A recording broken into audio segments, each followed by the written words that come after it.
ರಾಷ್ಟ್ರ ಪ್ರಶಸ್ತಿ ಬಗ್ಗೆ ಸುಳ್ಳು ಹೇಳಿದ ಅಲ್ಲು ಅರ್ಜುನ್ ಸಖತ್ ಟ್ರೋಲ್. ಅಲ್ಲು ಅರ್ಜುನ್ ಪುಷ್ಪ ಸಿನಿಮಾದ ಅತ್ಯುತ್ತಮ ನಟನೆಗೆ ಅಲ್ಲು ಅರ್ಜುನ್ ಅವರಿಗೆ ರಾಷ್ಟ್ರ ಪ್ರಶಸ್ತಿ ದೊರಕಿತು. ಆದರೆ ಈಗ ಅನ್ಸ್ಟಾಪಬಲ್ ಎನ್ಬಿಕೆ ಶೋಗೆ ಆಗಮಿಸಿರುವ ಅಲ್ಲು ಅರ್ಜುನ್ ರಾಷ್ಟ್ರ ಪ್ರಶಸ್ತಿ ಬಗ್ಗೆ ಮಾತನಾಡಿದ್ದು ಟ್ರೋಲ್ ಆಗುತ್ತಿದ್ದಾರೆ. ಪುಷ್ಪ ಸಿನಿಮಾ ಅಲ್ಲು ಅರ್ಜುನ್ ವೃತ್ತಿ ಜೀವನದಲ್ಲಿ ಮೈಲಿಗಲ್ಲಾಗಿ ನಿಂತಿದೆ. 2021ರಲ್ಲಿ ಬಿಡುಗಡೆ ಆದ ಈ ಸಿನಿಮಾ ಅಲ್ಲು ಅರ್ಜುನ್ ವೃತ್ತಿ ಜೀವನದಲ್ಲೇ ಅತಿ ಹೆಚ್ಚು ಹಣ ಗಳಿಸಿದ ಹಾಗೂ ನಟನಾಗಿ ಅಲ್ಲು ಅರ್ಜುನ್ಗೆ ಅತಿ ಹೆಚ್ಚು ಜನಪ್ರಿಯತೆ ಅವಕಾಶಗಳನ್ನು ತಂದುಕೊಟ್ಟ ಸಿನಿಮಾ ಆಗಿದೆ. ಅದೆಲ್ಲಕ್ಕಿಂತಲೂ ಮಿಗಿಲಾಗಿ ಪುಷ್ಪ ಸಿನಿಮಾದಿಂದಾಗಿ ಅಲ್ಲು ಅರ್ಜುನ್ಗೆ ರಾಷ್ಟ್ರ ಪ್ರಶಸ್ತಿ ಸಹ ದೊರಕಿದೆ. ತೆಲುಗು ಚಿತ್ರರಂಗದಲ್ಲಿ ನಟನೆಗೆ ರಾಷ್ಟ್ರ ಪ್ರಶಸ್ತಿ ಪಡೆದ ಮೊಟ್ಟಮೊದಲ ನಟ ಅನ್ನಿಸಿಕೊಂಡಿದ್ದಾರೆ ಅಲ್ಲು ಅರ್ಜುನ್. ಆದರೆ ಈಗ ಇದೇ ಕಾರಣಕ್ಕೆ ನಟ ಅಲ್ಲು ಅರ್ಜುನ್ ಟ್ರೋಲ್ ಆಗುತ್ತಿದ್ದಾರೆ. ಪುಷ್ಪ ಸಿನಿಮಾಗೆ ಅಲ್ಲು ಅರ್ಜುನ್ಗೆ ಪ್ರಶಸ್ತಿ ಬಂದಾಗ ಎಲ್ಲರೂ ಅಭಿನಂದನೆ ಸಲ್ಲಿಸಿದರು.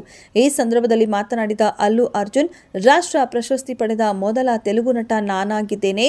ರಾಷ್ಟ್ರ ಪ್ರಶಸ್ತಿ ಬಂದಾಗ ಖುಷಿಯಾಗಿತ್ತು. ಆದರೆ ಮೊದಲ ತೆಲುಗು ಚಿತ್ರರಂಗದ ನಟ ನಾನು ಎಂಬುದು ತಿಳಿದ ಬಳಿಕ ಖುಷಿ, ಹೆಮ್ಮೆ ಆಯಿತು ಎಂದು ಆಗ ಅಲ್ಲು ಅರ್ಜುನ್ ಹೇಳಿದ್ರು. ಆದರೆ ಈಗ ಅವರು ಮಾತು ಬದಲಿಸಿ ಟ್ರೋಲ್ಗೆ ಗುರಿಯಾಗಿದ್ದಾರೆ.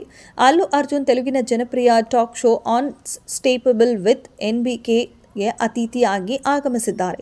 ಶೋನ ಪ್ರೋಮೋ ಇದೀಗ ಬಿಡುಗಡೆ ಆಗಿದ್ದು, ಪ್ರೋಮೋನಲ್ಲಿ ಅಲ್ಲು ಅರ್ಜುನ್ ಬಾಲಕೃಷ್ಣ ಜೊತೆಗೆ ರಾಷ್ಟ್ರ ಪ್ರಶಸ್ತಿ ಪಡೆದ ಬಗ್ಗೆ ಮಾತನಾಡಿದ್ದಾರೆ. ಈ ವೇಳೆ ತೆಲುಗು ಚಿತ್ರರಂಗದ ಯಾವೊಬ್ಬ ನಟರಿಗೂ ರಾಷ್ಟ್ರ ಪ್ರಶಸ್ತಿ ಸಿಕ್ಕಿಲ್ಲ ಎಂಬುದು ತಿಳಿದುಕೊಂಡೇ ಅದು ನನಗೆ ಬಹಳ ಬೇಸರ ಮೂಡಿಸಿತ್ತು. ಆನಂತರ ನಾನು ತೆಲುಗು ಚಿತ್ರರಂಗಕ್ಕೆ ಒಂದು ರಾಷ್ಟ್ರ ಪ್ರಶಸ್ತಿ ತೆಗೆದುಕೊಂಡು ಬರಬೇಕೆಂದು ಕಷ್ಟಪಟ್ಟೆ ಎಂಬರ್ಥದ ಮಾತುಗಳನ್ನು ಹೇಳಿದ್ದಾರೆ. ಆದರೆ ಅಲ್ಲು ಅರ್ಜುನ್ ರಾಷ್ಟ್ರ ಪ್ರಶಸ್ತಿ ಬಂದಾಗ ತಾವು ರಾಷ್ಟ್ರ ಪ್ರಶಸ್ತಿ ಪಡೆದ ಮೊದಲ ತೆಲುಗು ನಟ ಎಂಬುದು ತಮಗೆ ಗೊತ್ತಿರಲಿಲ್ಲ ಅಂತ ಹೇಳಿದರು. ಆದರೆ ಈಗ ನಾನು ರಾಷ್ಟ್ರ ಪ್ರಶಸ್ತಿ ಗೆಲ್ಲಲೇಬೇಕೆಂದೇ ಶ್ರಮಪಟ್ಟಿದ್ದಾಗಿ ಹೇಳಿಕೊಂಡಿದ್ದಾರೆ. ಅಲ್ಲು ಅರ್ಜುನ್ ಮಾತು ಬದಲಾಯಿಸಿದ್ದಕ್ಕೆ ಇದೀಗ ಟ್ರೋಲ್ ಆಗುತ್ತಿದ್ದಾರೆ. ಅಲ್ಲು ಅರ್ಜುನ್ರ ಹಳೆಯ ಹೇಳಿಕೆ ವಿಡಿಯೋ ಹಾಗೂ ಈಗಿನ ವಿಡಿಯೋ ಅನ್ನ ಕೊಲಾಜ್ ಮಾಡಿ ಕೆಲವರು ಸಾಮಾಜಿಕ ಜಾಲತಾಣದಲ್ಲಿ ಹಂಚಿಕೊಳ್ಳುತ್ತಿದ್ದಾರೆ. ಇದರ ಬಗ್ಗೆ ನಿಮ್ಮ ಅಭಿಪ್ರಾಯ ಏನು ಅನ್ನೋದನ್ನ ಕಮೆಂಟ್ ಬಾಕ್ಸ್ನಲ್ಲಿ ಕಮೆಂಟ್ ಮಾಡಿ.